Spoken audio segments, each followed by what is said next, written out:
Mr. President and members of the board, I know for some of you, approval of this calendar might seem procedural in that administration is focused on a whole week of vacation at Thanksgiving, but there's a much more critical issue on this calendar. The problem cropped up last year when the TEA pushed STAR to later in the year. The problem exists again this year, and the calendar that you are set to approve tonight perpetuates the problem into the future. The problem is that students who fail or do not take STAR, they have legally required protections which outline parental involvement in determining grade placement and helping determine individualized instruction a student needs to make up academic gaps. This year, STAR scores for 5th and 8th graders are due back to the district 4 days after the end of school, after teacher contracts are complete and only 2 days before summer school starts at most campuses. This is not a state problem. The state testing calendar is known well in advance. TEA has currently published it through 2019, copies of which are in the packets that you should have just gotten passed. It's up to the district to have a schedule that meets all the legal requirements, and the calendar before you ignores this major parent process just as it did last year and this year. The compressed end of the year calendar led to many poor practices last year, like principals telling parents and students they had to come back to summer school until STAR scores came back, or principals substituting snapshot scores instead of STAR scores at meetings, or emailing and calling parents for summer school consent without having a meeting at all.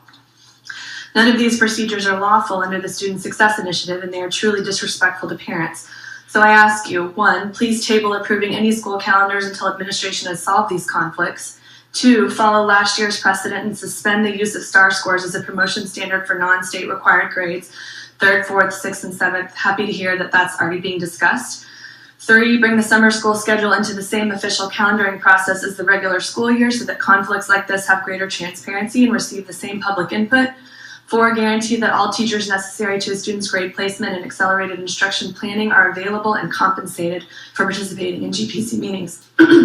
If student success and school accountability are important to this board, then students, teachers, and parents need to know that trustees are putting the policies and tools in place not to just administer assessments, but to respect and empower all students and parents, no matter what the score. Thank you. Ms. Mindy Wilson.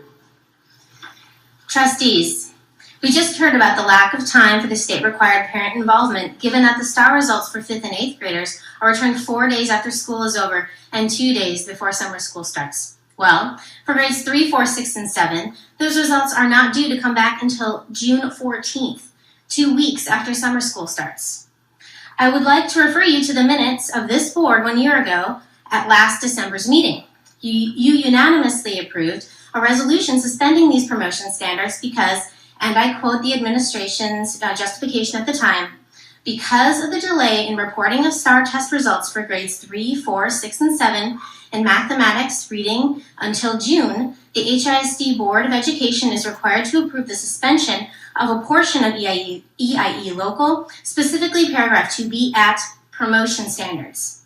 Specifically, because of the late test results, promotion standards were suspended last year.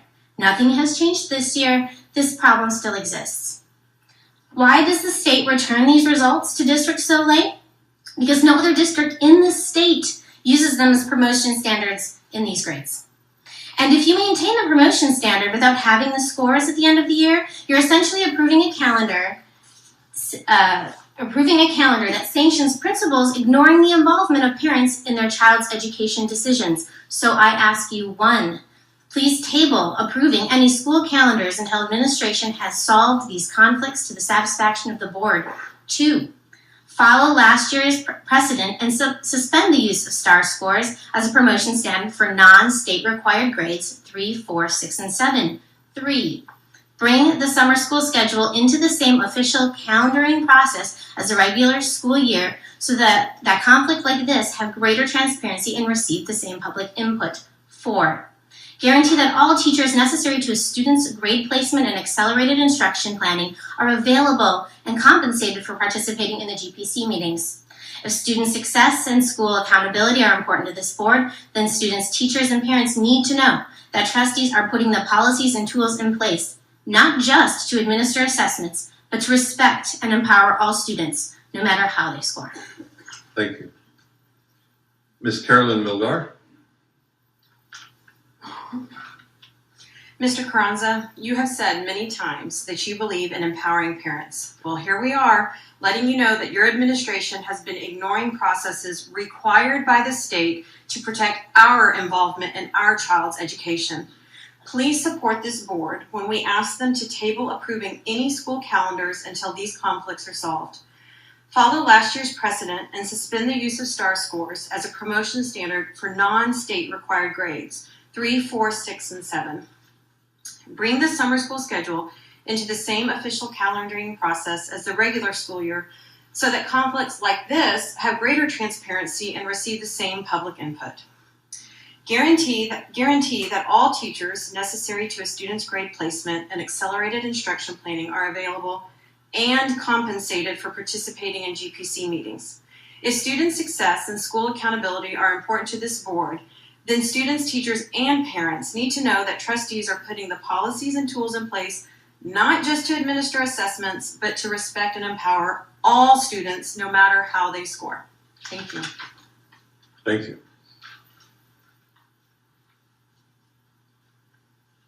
Mr. Superintendent? Yes, thank you, President Rodriguez. I'd like to ask Chief Mark Smith perhaps to give us some more background on some of the concerns that have been raised for the board's consideration. Thank you, Superintendent Carranza. Several points. First of all, as Superintendent Carranza mentioned earlier in his presentation, we talked about the fact that we are looking at those non-SSI grades, the ones that were mentioned earlier by our speakers, grades 3, 4, 6, and 7, and potentially removing the testing requirement and going back to something that looks more like like the state requirements for promotion from one grade level to the next.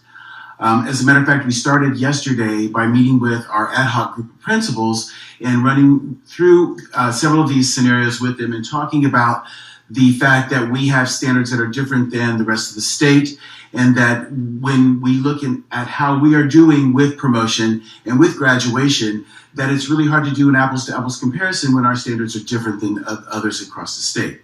Our principals, a lively group, that's why they're on the ad hoc committee, and they were very adamant about certain things. They were across the board. They understood that using high-stakes testing as a measure for promotion and retention did have detrimental effects to some of our students, and actually could potentially lead to higher dropout rates. Retaining more kids actually can lead to higher dropout rates as well. So these are things that we are already looking at, and we will involve you as board members so that we can broaden this out and come up with a policy. It'll take 2 readings to get that done, to make sure that we have a policy that is to your liking.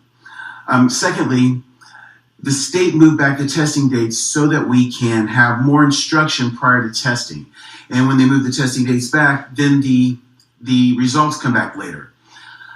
If we wanted to have our school year extended later into the year so that everybody had multiple days to get the meetings done, it would require us to do one of 2 things: either delay the start of the school year or build in more holidays that would then extend the school year.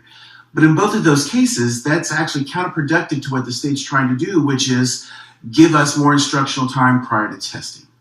And so they really put us in a catch-22 when they're saying, we want you to have more time for testing. We want to maximize the number of days of instruction prior to the tests, and then the results come back late. We have always given our schools lots of freedom around summer school as well. We allow them to keep programs going so that they can keep learning going for students who need that. At the high school level, we have students who are trying to get a credit completed so that they can graduate in August. We would hate to say that this is the start and stop time for you to work on that, and then not allow you to have all the time you needed so that you can get that credit and graduate in August. We also have literacy programs that run all year long for some of our students who are learning English, so that they do not fall backwards as they go through the summertime. We don't want any of that summer lag to happen. So and I'd also like to respond to something that one of our other speakers said about the fall holiday, and that the fall holiday was turned into a professional development day. for this school year, for next school year.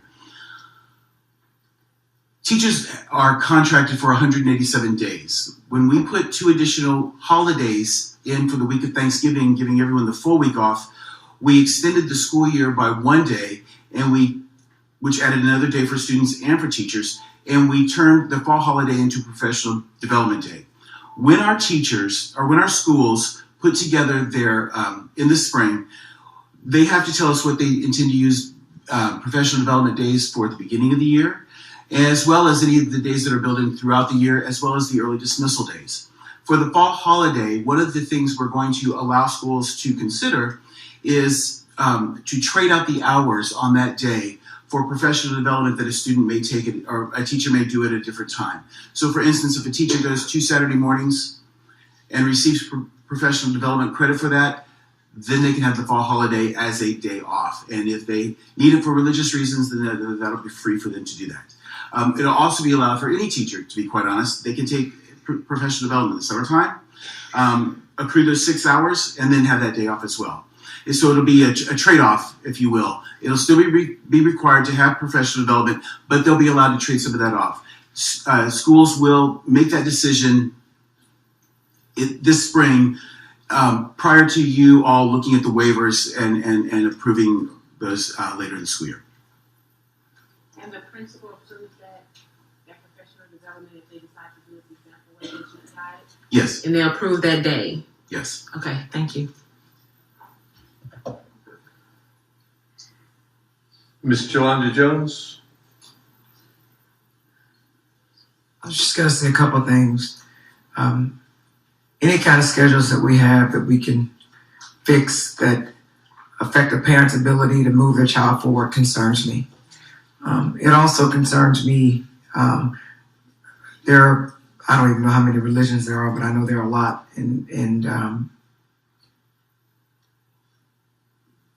So whatever we do insofar as the school calendar is concerned, we shouldn't put people of certain religions like in a better position than others. So it should be like religion neutral. So those 2 things concern me.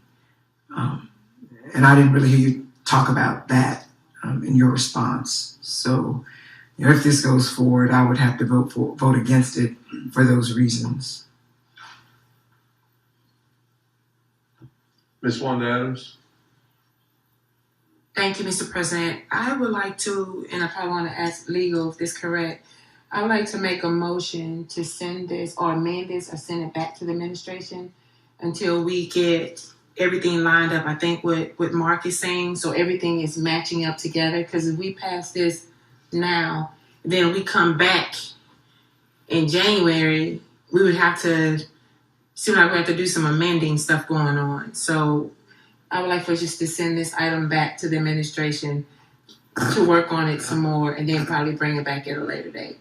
So you can make a motion to table if you don't have a specific time period. You can just say to table and then just bring it back whatever exactly. time. Okay, so I would like to make a motion that we table this item. There being no other questions, please vote. We voting on the motion, right? Yes. Yes. Yes. Got you, Mike. Mike is for. Mr. Moore? Sorry. Okay, motion passes to table. 8-4 and 1 absent. Yes, Ms. Eastman. I believe historically when we had the entire week of Thanksgiving off, actually that Monday and Tuesday were professional development days, and schools were able to do what you were suggesting for the fall holiday, which doesn't align with Columbus Day like most other school districts does, because HISD has chosen to recognize when it's not a religious holiday, but as Mr. Dewey said, it usually does align with Yom Kippur if that is on a school day, and if not, then the Rosh Hashanah day has been recognized. But I believe that those, and someone can correct me, but I thought that the 2 Monday and Tuesday of the Thanksgiving week, back when we had a full week off, were professional development days, and that the school communities could vote to hold their professional development as a group on a Saturday instead. Am I correct in my memory of that, or It's been a long time. nobody remembers? We can go back. We actually have the calendars. We can go back and check. Okay. Thanks. All right, thank you.